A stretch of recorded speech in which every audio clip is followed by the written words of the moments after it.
Hello বন্ধুরা, কেমন আছো সবাই? তো বিকেল হলে কিছু না কিছু চটপটি খেতে ইচ্ছে করে।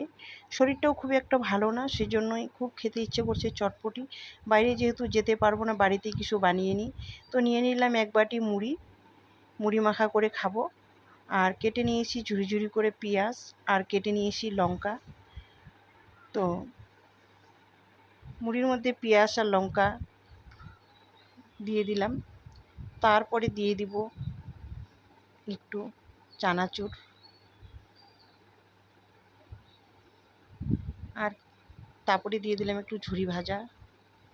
তারপরে একটু বেশি করে নিয়ে নিলাম, কারণ মুড়িটা একটু বেশি আছে। তারপরে একটু দিয়ে দিলাম বিট নুন, আর এইবারে দিয়ে দিব একটু সর্ষের তেল, কারণ তেলটা দিলে ফ্লেভারটা খুব সুন্দর হয় সর্ষের তেলটা দিয়ে মুড়ি মাখা করলে।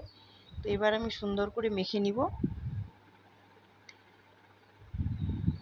সুন্দর করে একটু মেখে নিচ্ছি মুড়িগুলো। তো দেখতে পাচ্ছ কেমন হয়েছে মুড়ি মাখাটা। মুড়ি মাখা খেতে কিন্তু খুব ভালো লাগে। তো দুজনের জন্য দুটো প্লেট নিয়ে নিলাম, আমার মেয়ের জন্য আর আমার জন্য। তো এবার একটু লাল চা করে নিয়ে আসি, তারপরে জমিয়ে একটু খাওয়া যাবে। তো টাটা সবাইকে, দেখা হচ্ছে নেক্সট ভিডিওতে।